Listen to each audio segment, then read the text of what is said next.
Hello, everyone. My name is Jackson Cote. I'm a MassLive reporter based in Springfield, but today I'm at my apartment where I'll be talking with Patrick Lattuca, the superintendent of Tech Connections Academy, Commonwealth Virtual School, a bit of a mouthful, otherwise known as TECCA, more shorthand version of it. It's the biggest virtual public school in the state. Patrick and I will be talking about how operations are going at the school several months into the pandemic. Patrick, thank you for joining me. Well, thank you for having me. Of course. And how are things going at TECCA, and how are you doing during this sort of tumultuous time in education? Well, things have been going great. And for your audience members that don't know anything about TECCA, I thought I'd provide a brief context. I'd appreciate that. Yeah. So TECCA is a K through 12 virtual public school for the entire state of Massachusetts. We have a very diverse student population. We've been in existence for 6 years. We offer our students a very flexible learning environment. We have both synchronous and asynchronous learning. What that means is that we have live instruction that happens in our live lesson classrooms, as well as we have offline instruction that happens between the learning coach and the student. We've been in existence for 6 years, and as I said, we cover the whole state. So we have students from way far western Mass, like Pittsfield area, Cape and the Islands, north and south. So that's just a little bit about TECCA and who we are.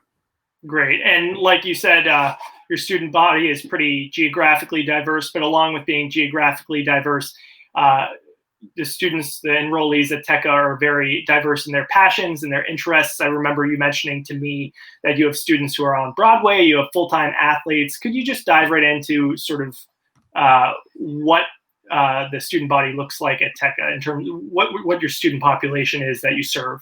Sure. So we had a cap of 2,300 students.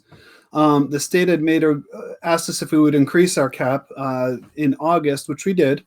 So we have we're approaching 2,700 students right now. But regarding the diverse student population, as you said, we have students that are athletes, in Olympic development programs. We have students that have, mild to severe social emotional anxiety. We have students that, are extremely bright, that they feel like that they weren't being challenged in their previous schooling experience. We have students that were previously bullied in school. And then we also have students that, we have our medically fragile students, our students that, may have an autoimmune deficiency issue, or they might be going through chemotherapy. So we have our medically fragile students. But we also have students that just want a flexible schooling environment. We have students that, are pursuing entrepreneurship. So they have the ability to do that and not have to basically attend school at a specific moment in time and end school at a specific moment in time. As I said, our schooling experience is very flexible. During our asynchronous live lessons, if a student, although we highly suggest they attend live, if they're unable to attend live, we do have the recordings that they can view. The recordings are also a good thing for students that may not get a concept, so they can reinforce it. But getting back to your student population, when we talk about diversity, I've never experienced such a widely diverse student population that we have at TECCA. Yeah. And like you mentioned before, TECCA has been in operation for 6 years and has been offering this very flexible learning environment that entire time. So unlike so many brick and mortar schools during the pandemic that have had to make this pretty significant transition to online learning, TECCA already had those systems in place, had those resources, those technologies, and that virtual learning structure. And we've talked before about how TECCA was uniquely prepared for the world of online learning. You told me earlier this month that when everything changed back in March, TECCA basically stayed the same, with the exception of only a few changes. What systems were in place that allowed TECCA to keep operations going so seamlessly, and what were the few changes that were made in the wake of the pandemic?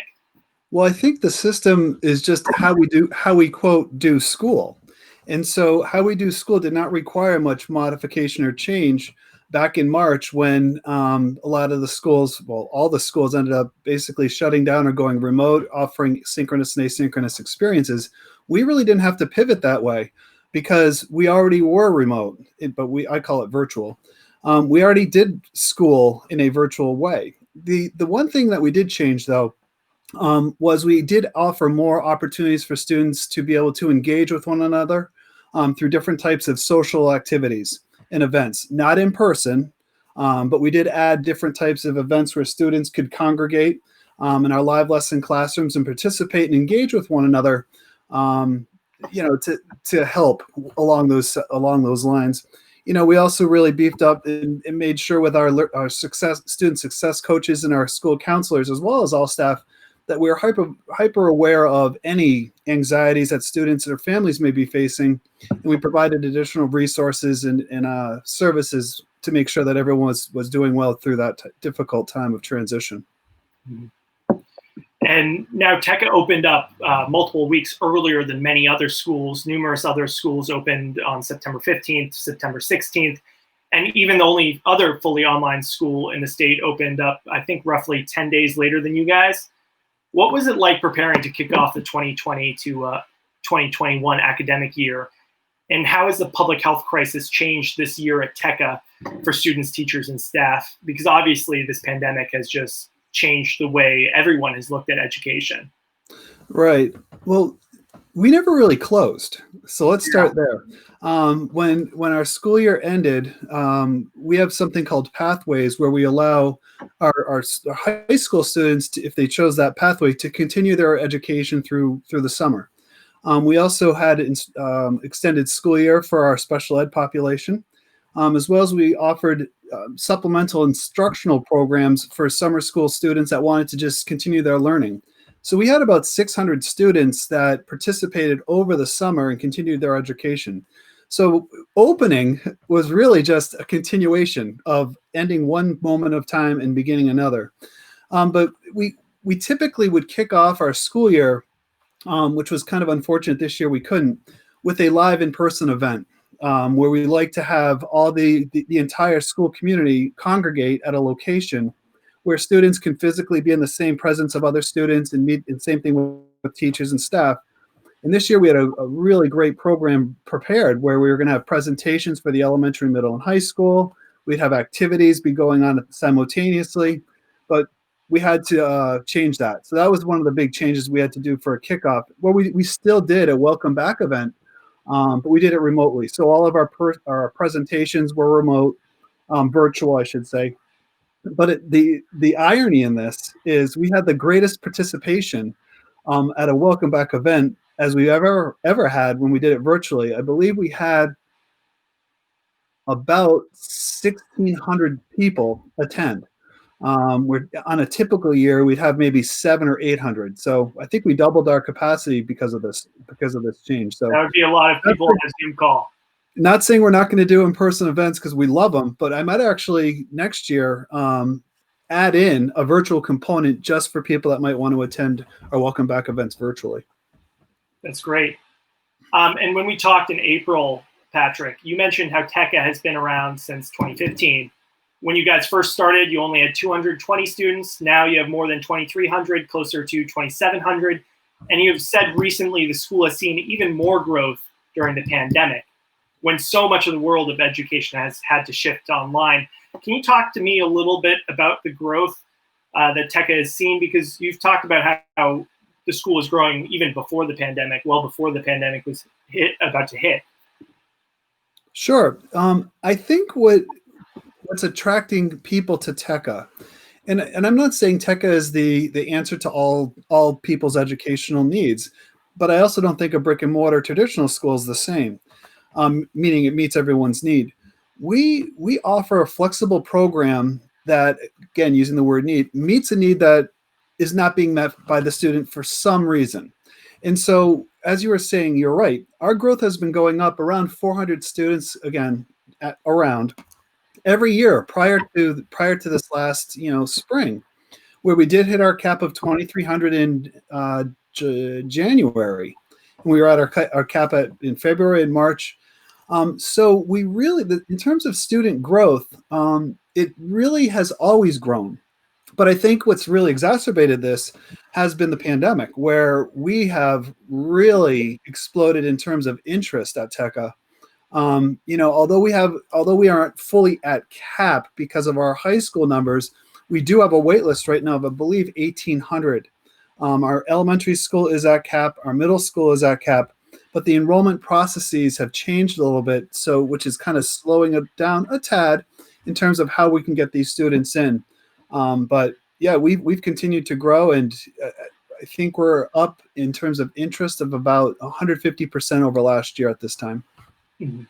And when you say that students are, missing something in their education, can you get a little bit more specific? Like during this time, what are they missing? What are the problems that you're seeing across the state? Well, for example, a student would come to TECCA because we have these surveys. Why do you choose TECCA? And Mhm. some would feel that their social emotional needs weren't met, meaning they were anxious, so they didn't feel comfortable going into the school building, or they didn't feel comfortable going to school. So our school fits that need. They can attend school. And then as we can slowly acclimate students, if they really are having difficulty integrating with other students, we slowly work them into the class, so they don't have to have their cameras on. They don't have to, be responding too much, but they do have to respond to our teachers. So that's just one example. Another example would be, and I was a brick and mortar administrator for several years. I've been in education prior to moving into this role for 18. And I'm telling you that because sometimes we work relentlessly in the brick and mortar world to try to help stop bullying, where we put in all these procedures and practices and policies in place to help. But somehow, for some reason, it might not work for every single student to help support them. So they would choose potentially TECCA because they feel more comfortable there. We have students that, we have about a 28% or 27% student population that are on IEPs. And I'm not saying this isn't a disrespect to any other district or school. This is, again, a parent perspective, a student perspective, where they feel that, their needs weren't being met in terms of that dynamic. So they come to TECCA and they feel like, we're meeting their needs.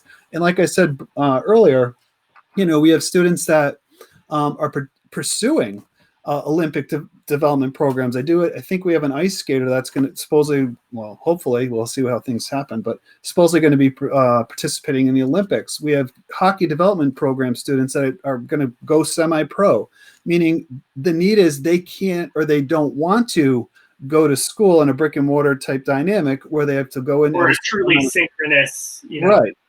But they don't have to go in a specific dynamic time, come out. They can pursue their passion, like Franklin School of Performing Arts. Like we have different groups of people that want to pursue a passion that they feel that they can do better attending a school such as TECCA. Yeah. And engagement is another issue I'm hearing about. I mean, I have little siblings back in my hometown who are, struggling to pay attention during some classes, particularly the younger you get with students. And about a week ago, I spoke with a school counselor at TECCA by the name of Caitlin Luz, who talked with me about some of the activities that counselors, teachers, and other staff are organizing to keep students' attention. Some of those activities are chat pods, where students can participate in dialogues with counselors, ask them questions.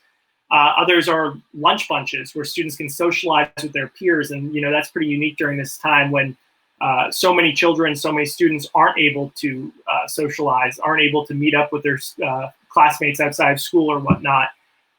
Given the struggles of this pandemic, can you elaborate on the efforts TECCA has taken to engage students? We are relentlessly trying, working to engage students. I'm sure.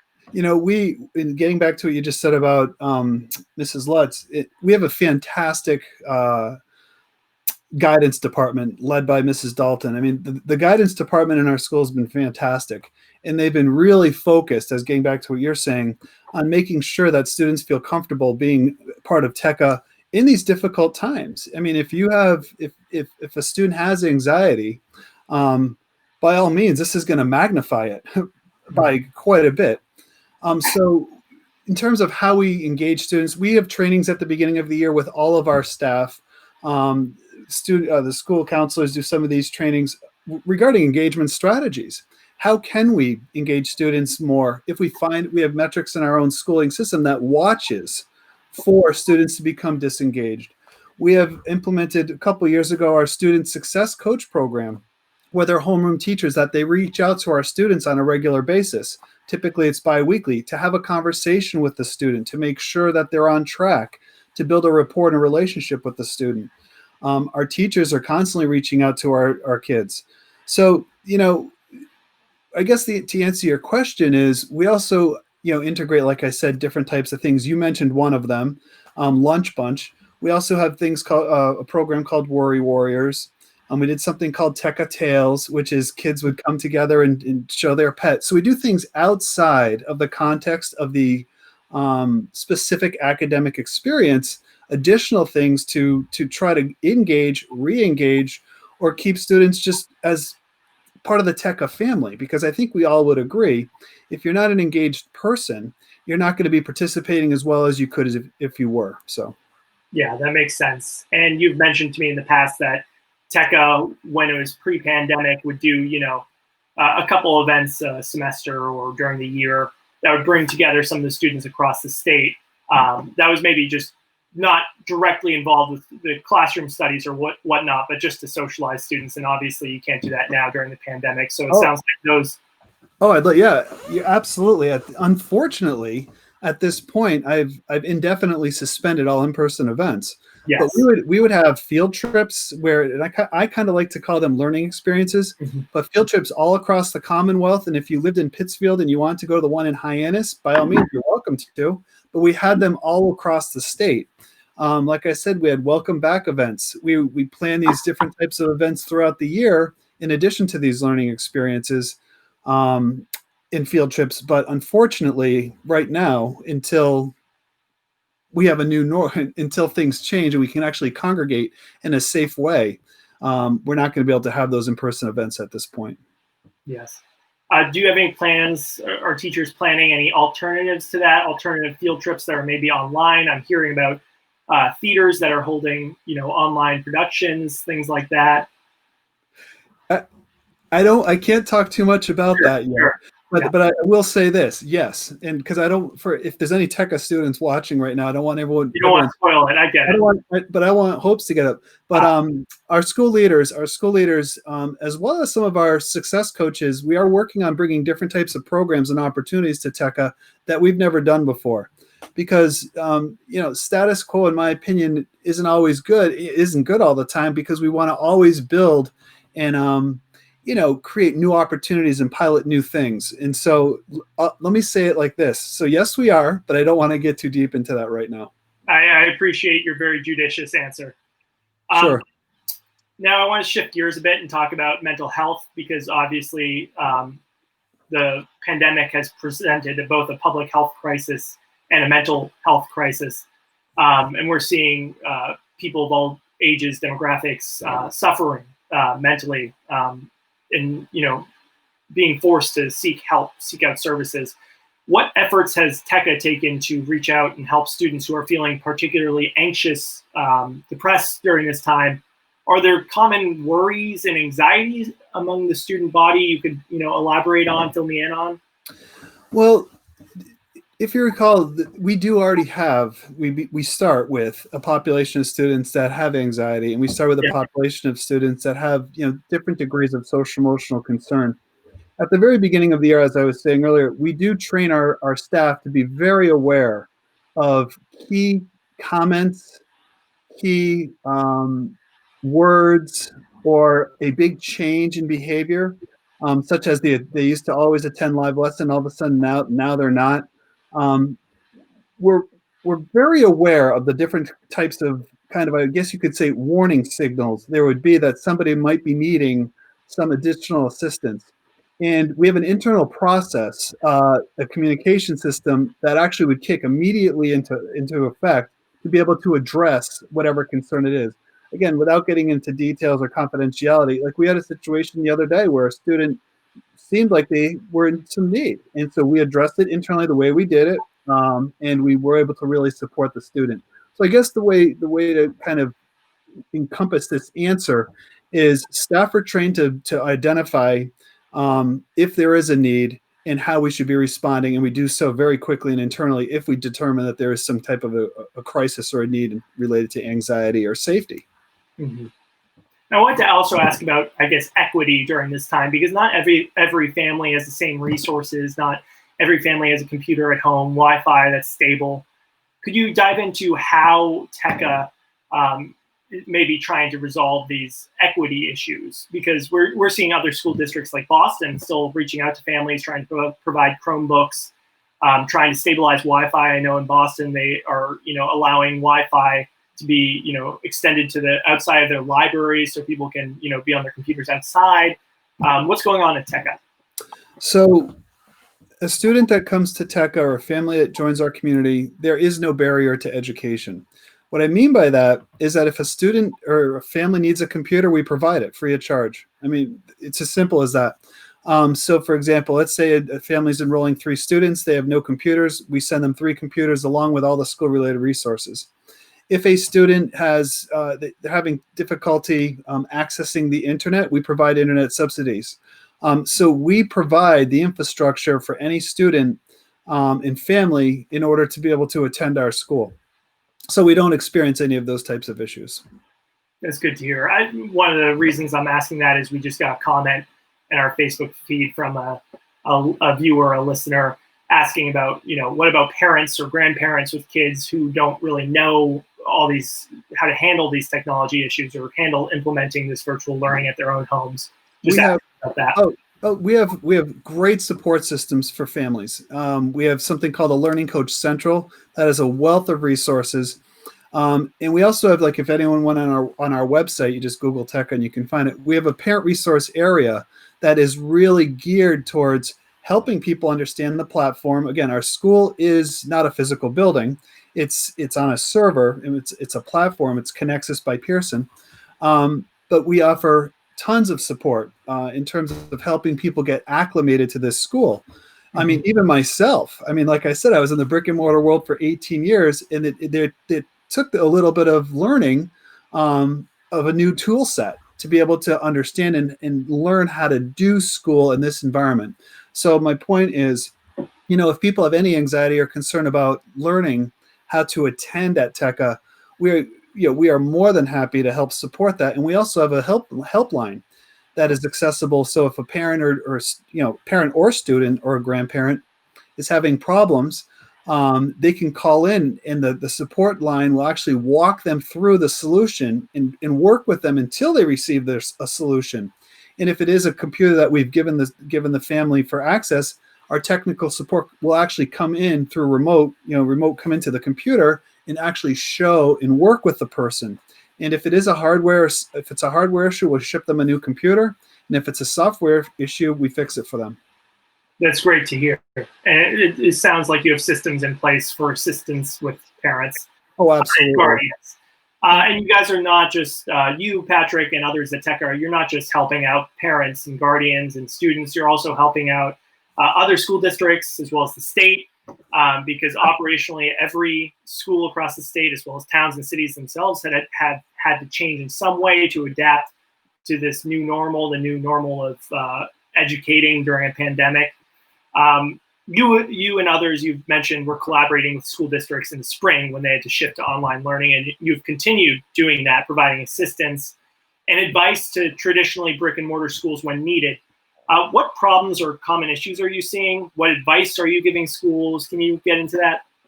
Well, I think now, since people have had time to actually make plans to go to remote learning, I think school districts across the Commonwealth are doing a lot better job in terms of figuring it out. I mean, I think that the struggles people felt, and a lot of us had seen, or some of your viewers have experienced, was that there was a great discrepancy in terms of how school districts were doing online learning or remote learning. You'd have some districts that were doing completely asynchronous. You had other districts that were doing completely synchronous. I think all of those bugs have worked themselves out, where the district personnel have been working very hard over the summer to create some type of a 3 models: an in-person model, a hybrid model where some people will be in person and some will be remote, as well as a full remote model.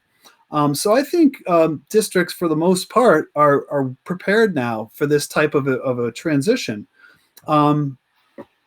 that's what I would say about that. I mean, we've also supported DESE, the Department of Elementary and Secondary Education. We are working with them on different ideas, and we are actually offering Massachusetts school districts the ability to take courses and through TECCA with our Pearson partnership people. And so we have about, I think it was 28, it's up to 28, I think, districts right now that are taking advantage of that. So part of their remote learning model is through TECCA. And it's going very well. And again, for some, there is a learning curve, as there always is when you're experiencing something new. But yeah, we're very pleased and very proud of our partnerships with these districts across the Commonwealth. And I'm not going to name them, but they span literally from far Western Mass all the way out to Eastern Mass. So it's nice that we're able to, again, work together, because we're all in this for the same thing. We want to work together to support student learning. I mean, it's that simple. And so, and to make sure student learning isn't interrupted, or to make sure it's somewhat seamless. Oh, absolutely agree. Yeah.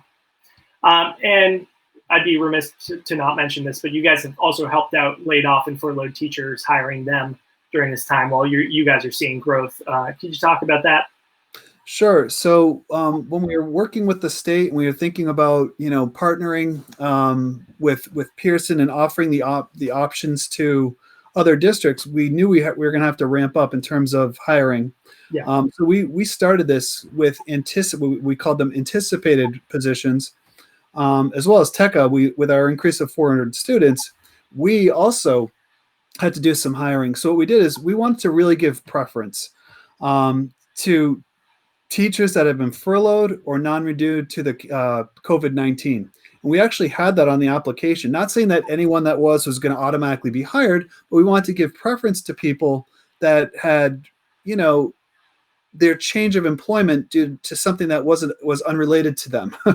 And so we did. We hired, TECCA specifically hired people that were furloughed or laid off due to COVID-19, but as well as our partner with Pearson, they did as well. And so it's nice because, again, I look at this as a community. And when I say community, I'm talking about Massachusetts, just all of us working together to support student learning. So we did it. We worked together to help teachers that needed reemployment. We're helping districts by offering them an option that they may not have had access to before. And again, we're all working together just so we can have, as you said earlier, uninterrupted student learning. I think that's an admirable goal. I just had one more question, Patrick. I don't want to keep you too long. But what is the biggest piece of advice you would give to schools right now trying to make that switch to remote learning, trying to make education effective for students during the pandemic? That's a great question. And I think my learning experience through talking with different districts and supporting different people from last spring up through the current is just to make sure that the districts and people, everybody is cognizant of the impact it's having on the child and on the family. Because, we're like, oh my gosh, I might not understand it. But the student experience, if they've never gone into a remote learning environment, again, I call it virtual because we're a virtual school, into a remote learning environment, and we are, and I hate to use this word, forcing them into this environment. And this, again, like I say, people choose TECCA. And in this case, these students are being forced into an environment that they're not familiar with and that they may not have wanted to choose to be part of. Just people need to be cognizant of that and be able to support the student or the students and the families with this transition. Because for some, again, there's various levels. For some, I'm being forced into something that I didn't want to do. I'm fine with it. I learn it. It's great. For others, it creates extreme anxiety. It creates extreme frustration. So just be mindful of that, I think, would be my greatest piece of advice. Great. Well, thank you so much, Patrick. Is there anything else you'd like to add? I don't have any more questions, but is there another point you'd like to make? No, if anyone else had any questions about resources for families that are going through remote learning, not as part of TECCA, I mean, you can go onto our TECCA website, and there's a wealth of resources for parents learning how to do school in a virtual way. So I just want to say, telling people, feel free to check out our website and utilize our resources, even if you're not a TECCA parent or student. Great. Well, thanks again, Patrick. All right. Well, thank you. Refresh. My name's Jackson Cote. I'm a reporter with MassLive. I was here today speaking with Patrick Lattuca, the superintendent of the largest virtual public school in Massachusetts by the name of TECCA. We're talking about operating during a pandemic, some of the challenges, how TECCA is helping other districts, other school districts, students, teachers, and the state. You can look back at this interview. It will be posted to MassLive's Facebook page as well as to YouTube. Thank you again, Patrick. All right. Thank you, Jackson. Take care, everybody. You as well. Stay safe. All right. Bye-bye.